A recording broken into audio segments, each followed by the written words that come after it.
vós prontos. Jesus, vem logo, estais vós prontos.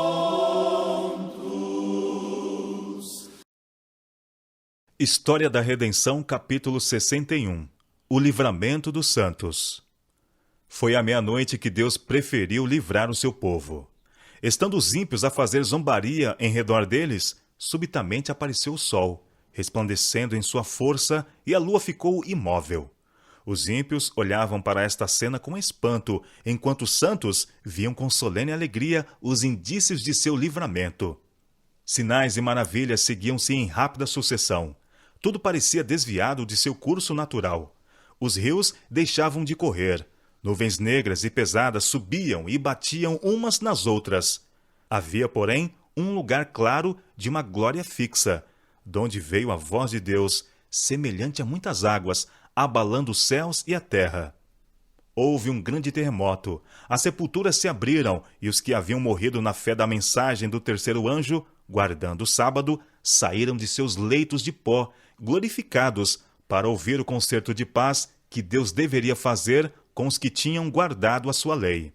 O céu abria-se e fechava-se, e estava em comoção. As montanhas tremiam como uma vara ao vento, e lançavam-se por todos os lados pedras anfractuosas. O mar servia como uma panela, e lançava pedras sobre a terra.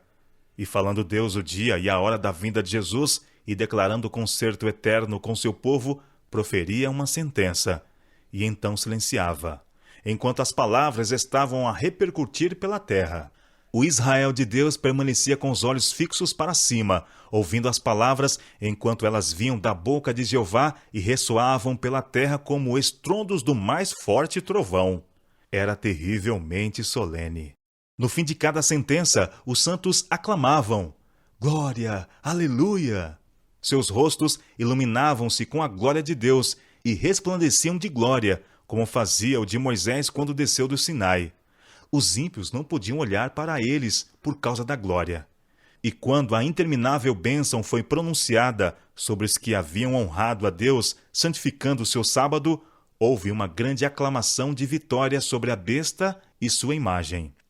Começou então o jubileu em que a terra deveria repousar. Vi o escravo piedoso levantar-se com vitória e triunfo e sacudir as cadeias que o ligavam, enquanto seu ímpio senhor estava em confusão e não sabia o que fazer, pois os ímpios não podiam compreender as palavras da voz de Deus. O segundo advento de Cristo. Logo apareceu a grande nuvem branca, sobre a qual se sentava o Filho do Homem. Quando a princípio apareceu à distância, parecia esta nuvem muito pequena. O anjo disse que ela era o sinal do Filho do Homem. Ao aproximar-se mais da terra, pudemos ver a excelente glória e majestade de Jesus, enquanto ele saía para vencer. Um séquito de santos anjos com coroas brilhantes, resplandecentes sobre as cabeças, acompanhava-o em seu trajeto. Nenhuma linguagem pode descrever a glória daquela cena. A nuvem viva, de majestade e glória insuperável, aproximava-se ainda mais, e pudemos claramente contemplar a adorável pessoa de Jesus. Não trazia ele uma coroa de espinhos, mas coroa de glória repousava sobre sua santa fronte. Sobre sua veste e coxa estava escrito um nome: Rei dos Reis e Senhor dos Senhores. Seu rosto era tão fulgurante como o sol do meio-dia. Seus olhos eram como chama de fogo, e seus pés tinham uma aparência do latão reluzente. Sua voz ressoava como muitos instrumentos musicais. A terra tremia diante dele. Os céus se afastavam como um pergaminho quando se enrola, e toda a montanha e ilha se movia de seu lugar. E os reis da terra, os grandes, os comandantes, os ricos, os poderosos, e todo escravo e todo livre, se esconderam nas cavernas e nos penhascos dos montes, e disseram aos montes e aos rochedos: Caí sobre nós, e escondei-nos da face daquele que se assenta no trono, e da ira do Cordeiro, porque chegou o grande dia da ira, e quem é que pode suster-se? Apocalipse capítulo 6, versos 15 a 17. Aqueles que pouco tempo antes queriam destruir da terra os fiéis filhos de Deus, testemunham agora a glória de Deus que sobre eles repousa. E por entre todo o seu terror, ouvem as vozes dos santos em alegres acordes, dizendo: Eis que este é o nosso Deus, em quem esperávamos, e ele nos salvará. Isaías capítulo 25, verso 9. A primeira ressurreição. A terra agita-se poderosamente quando a voz do Filho de Deus chama os santos que dormem o sono da morte.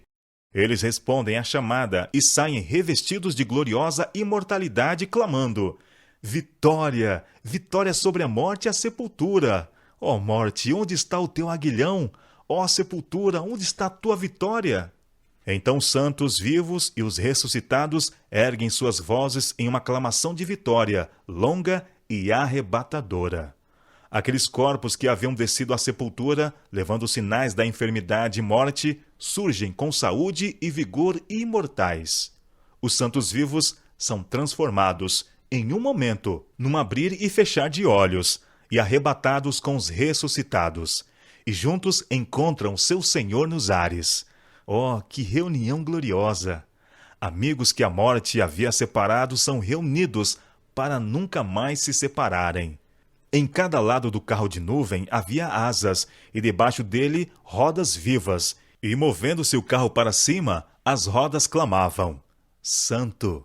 E as asas, movendo-se, clamavam: Santo! E o séquito de santos em redor da nuvem clamava: Santo! Santo! Santo é o Senhor Deus, o Todo-Poderoso. E os santos na nuvem clamavam: Glória! Aleluia! E o carro movia-se para cima, em direção à santa cidade. Antes de entrar na cidade, os santos foram dispostos em um quadrado perfeito, com Jesus no centro. Estava ele de pé, com a cabeça e ombros acima dos santos e acima dos anjos. Sua forma majestosa e o adorável rosto podiam ser vistos por todos no quadrado.